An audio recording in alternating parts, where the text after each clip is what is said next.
बिस्मिल्लाहिर्रहमानिर्रहीम। अस्सलाम वालेकुम माय डियर स्टूडेंट्स। मैं उम्मीद करता हूँ आप खैरियत से होंगे। आज हम डिस्कस कर रहे हैं 10th क्लास मैथ एक्सरसाइज 1.3 और इसका हम क्वेश्चन नंबर 5 डिस्कस करने वाले हैं। और हमने डिस्कस किया था कि क्वेश्चन नंबर 1 से लेकर 5 तक एक ही पैटर्न से सॉल्व होंगे, तो ये आखिरी क्वेश्चन होगा पहले पैटर्न का। तो देखिए हमने क्या डिस्कस किया था कि जनाब हमारे पास जो इक्वेशन होगा वो क्वाड्रेटिक में नहीं होगा। जब क्वाड्रेटिक में नहीं है तो हमें नहीं पता कि इसको कैसे सॉल्व किया जाएगा, क्योंकि हम जानते हैं क्वाड्रेटिक इक्वेशन को सॉल्व करने का तरीका। क्वाड्रेटिक इक्वेशन को सॉल्व करने के 3 तरीके हैं, by factorization, by completing square, by quadratic formula. लेकिन जो क्वाड्रेटिक नहीं है उनको सॉल्व करने का हमारे पास कोई टेक्निक नहीं है। तो इस तरह के क्वेश्चन में हम क्या करते हैं कि उनको क्वाड्रेटिक में रिड्यूस करेंगे, क्वाड्रेटिक में लेके आएंगे, फिर हम उनको सॉल्व करेंगे। तो ये रिड्यूस करने का क्या तरीका है ये अब आपने देखना होगा। क्वेश्चन नंबर 1 से लेकर 5 तक हम क्या करते हैं जनाब, आपने ये करना होगा कि जो 2 वेरिएबल आपके पास मौजूद हैं उनमें से जो छोटी पावर हुआ करेगी उसको हम कोई दूसरा वेरिएबल लेट करेंगे। लेट करने के बाद फिर स्क्वायरिंग करेंगे, फिर हमारे पास कहानी बनती जाएगी। कैसे बनेगी अब आप चेक कीजिएगा। देखो प्रीवियस केस में भी हमने किया था, जो छोटी पावर होगी उसको हम दूसरा वेरिएबल लेट करेंगे। तो अब इन दोनों में से आप चेक करो कौन सा छोटा है। लेकिन इधर एक बात याद कर ले, आपने नेगेटिव साइन को देखना नहीं है। आप जब छोटे को डिसाइड करना है ना आपने कि कौन सा छोटा है, तो उसके लिए आप नेगेटिव को नहीं देखें। अब आप देख लें कि 2 बड़ा है या 1 बड़ा है। अगर नेगेटिव के साथ देखें जाहिर सी बात है फिर तो मतलब फिर आपका 2 छोटा होगा है। मैंने किसको लेट करना होगा? छोटे वाले को लेट करना होगा। अगर आप नेगेटिव के साथ देख लें तो इसका मतलब है फिर मैंने इसको लेट करना होगा। हालांकि ऐसा नहीं है, आपने नेगेटिव को छोड़ के देखना होगा। अब कौन सा छोटा है? ये x की पावर -1 छोटा है, तो आपने इसको y लेट करना होगा। इससे फायदा क्या होगा, जब आप छोटे वाले को y लेट करेंगे और फिर आप उसका स्क्वायरिंग करेंगे, जो दूसरी चीज आपके इक्वेशन में मौजूद है वो खुद ब खुद बन जाएगी। और मुझे चाहिए भी यही कि एक ऐसा वेरिएबल मैं लेट करूं कि उसका स्क्वायरिंग करने से दूसरा चीज बन जाए। और ये 1 से लेकर 5 तक ऐसा ही है कि आप एक लेट करेंगे और उसका स्क्वायरिंग करेंगे। स्क्वायरिंग करने के बाद आपका वो दूसरा चीज खुद ब खुद बन जाएगा जो कि इक्वेशन में ऑलरेडी मौजूद है। अगर नहीं बन रहा तो इसका मतलब है गलत है, आपने लेट गलत किया होगा। तो अब आप चेक करें ना कि अगर मैं इनका स्क्वायर ले लूं तो ये x की पावर -2 बन जाएगी, है ना जी। तो आप कर लें squaring on both side, squaring on both side.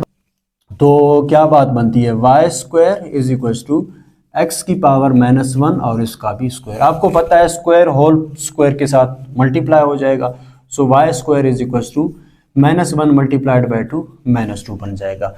देखो हम यहां से लेकर यहां तक क्वेश्चन नंबर 1 से लेकर 5 तक ये काम सेम है, ये चलता आ रहा है। हर क्वेश्चन में हम यही करते आ रहे हैं। अब हम देखेंगे अपने क्वेश्चन की तरफ। क्वेश्चन में जहां जहां मुझे x की पावर -1 दिखाई देगा उसकी जगह पे y पुट करेंगे। जहां जहां मुझे x की पावर -2 दिखाई देगा वहां पे हम y स्क्वायर पुट करेंगे। और देखते ही देखते मेरी कहानी क्वाड्रेटिक में रिड्यूस हो चुकी होगी। और जब क्वाड्रेटिक में कहानी आ जाए फिर तो बात ही खत्म है भाई, फिर तो हम क्वाड्रेटिक इक्वेशन को सॉल्व कर सकते हैं। हमने इसके 3 तरीके पढ़े हुए हैं। तो चलें जी, अब आप देख लें 3x की पावर -2 की जगह पे क्या पुट कर रहा हूं, y square plus 5 is equal to 8 और x की पावर -1 की जगह पे क्या पुट कर रहा हूं जी, y। ये ले जी, चेक करें आपका जो कहानी है वो क्वाड्रेटिक में आ गया कि नहीं आ गया? यस, ये देखो y स्क्वायर आ गया। जाहिर सी बात है वेरिएबल चेंज हो गई, पहले x में था अब y में आ गया, लेकिन कहानी एक हिसाब से क्वाड्रेटिक में चेंज हो गई। तो अब हम ये करेंगे जनाब के इसको थोड़ा सा स्टैंडर्ड फॉर्म में लाएंगे, फिर उसके बाद हम सॉल्व करने की कोशिश करेंगे। स्टैंडर्ड फॉर्म ये होती है ना कि पहले स्क्वायर वाली टर्म होनी चाहिए, फिर सिंगल पावर वाली टर्म, फिर कांस्टेंट टर्म, फिर इज इक्वल टू 0 होना चाहिए। तो इस पैटर्न में होना चाहिए, फिर सॉल्व करेंगे इसको। तो 3y स्क्वायर ये 8y प्लस का है, इस साइड पे आके -8y का हो जाएगा, प्लस 5 इज इक्वल टू 0। तो अब आप चेक करें ये जो पैटर्न है बिल्कुल ये आपके क्वाड्रेटिक इक्वेशन का है। तो सबसे पहले हम कोशिश करते हैं कि फैक्टराइज करें। अगर फैक्टराइज नहीं हो रहा था तो फिर हम यहाँ पे इसको क्वाड्रेटिक फार्मूले के थ्रू सॉल्व करेंगे। तो फैक्टराइज हो जाएगा। आई थिंक 5 3 15 आ रहा है, तो इस दरमियान के 2 हिस्से बनाओ, प्लस माइनस करो, यही आ जाए, मल्टीप्लाई करें तो 15 आ जाए। चेक करते हैं क्या बात बनती है। यही दो आ जाएंगे ना, 5 3 आ जाएंगे, तो -3y और -5y plus 5 is equal to 0, क्योंकि 5 और 3 8 हो जाएंगे और 5 3 y 15 बन जाएगा। इन दोनों में से 3 कॉमन लेंगे। मैं उम्मीद करता हूं ना कि आपको फैक्टराइजेशन आती होगी, चूंकि अब हम एक्सरसाइज 1.3 में हैं, फैक्टराइजेशन पीछे 1.1 में गुजर चुका है, तो इसमें आप एक्सपर्ट हो चुके होंगे। 3 भी कॉमन और y भी कॉमन साथ में, यहाँ से सिर्फ y रह जाएगा, -1 रह जाएगा। इन दोनों में से -5 कॉमन है और इधर से y आ जाएगा, ये प्लस माइनस का हो जाएगा क्योंकि माइनस बार मैंने कॉमन लिया हुआ है, और यहाँ से भी 1 रह जाएगा इज इक्वल टू 0। y -1 दोनों में कॉमन, बचता क्या है, इधर से 3y और इधर से -5 इज इक्वल टू 0। दो खानियाँ स्टार्ट हो जाएंगी, y -1 अलग 0 के बराबर और 3y -5 अलग 0 के बराबर। यहाँ से y की वैल्यू मैंने कैलकुलेट करनी पड़ती है, जो माइनस का इस साइड पे आके प्लस का हो जाएगा। इधर आप चेक करें, 3y उधरी, ये माइनस का 5 है, इस साइड पे आके प्लस का 5 हो जाएगा और y इज इक्वल टू 5/3 आ जाएगा। देखिए हमारे पास आंसर आ गया y में, मेरा क्वेश्चन x में है लेकिन मेरा आंसर y में आ गया, तो मुझे y में नहीं चाहिए, मुझे आंसर जो है वो x में चाहिए। तो उसके लिए क्या करेंगे, अब अपनी कहानी को लेके जाएंगे वापस x में। कैसे x में चला जाएगा, y की वैल्यू को पुट करेंगे, जो चीज़ हमने लेट किया हुआ था उसको अब दोबारा इधर पुट करेंगे। तो पुट वैल्यू ऑफ y, ठीक हो गया जी। तो y की जगह पे मैं क्या पुट कर रहा हूँ, x की पावर -1 इज इक्वल टू 1, और इधर भी y की जगह पे x की पावर -1 इज इक्वल टू 5/3। ये आ गया जी आपका आंसर x में। लेकिन मसला क्या है, हम जब भी किसी इक्वेशन को सॉल्व करते हैं ना, तो जो x आना चाहिए वो सिंगल पावर में आना चाहिए, और मतलब x की कोई पावर नहीं होनी चाहिए, और पावर पॉजिटिव होना चाहिए, नेगेटिव नहीं होना चाहिए। देखो ये x की पावर -1 है, वो भी x की पावर -1 है, तो ये इस तरह हमें पसंद नहीं है, तो हमें सिर्फ आंसर x में लाना होगा।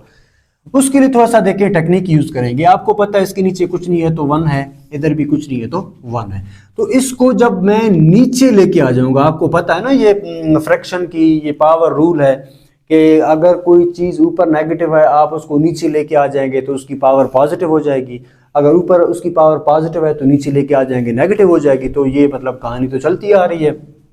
तो मुझे x की पावर को पॉजिटिव करना है, जाहिर सी बात है, और तो कोई चारा है नहीं, इसको मैं नीचे लेके आ जाऊंगा।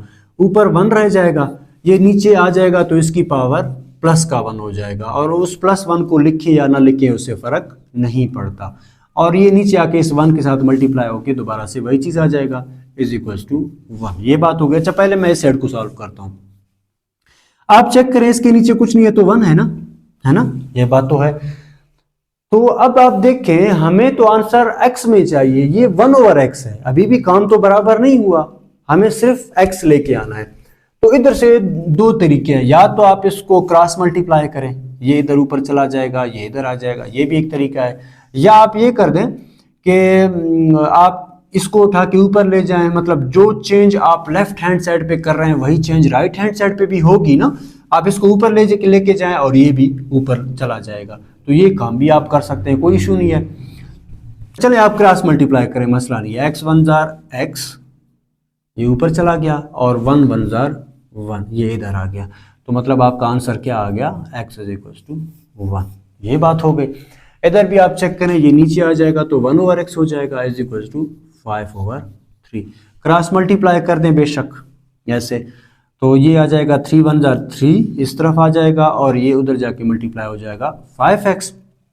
मुझे x चाहिए, 5 मल्टीप्लाई हो रहा है, इधर आके डिवाइड हो जाएगा, 3/5 इज इक्वल टू x, मतलब आपका जो x है वो क्या आ गया, 3/5 आ गया।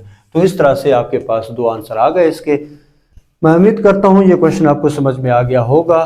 तब तक के लिए इजाज़त दीजिएगा। वीडियो अच्छी लगे तो लाइक करें, शेयर करें अपने दोस्तों के साथ और सब्सक्राइब करें। थैंक यू, अल्लाह हाफिज़।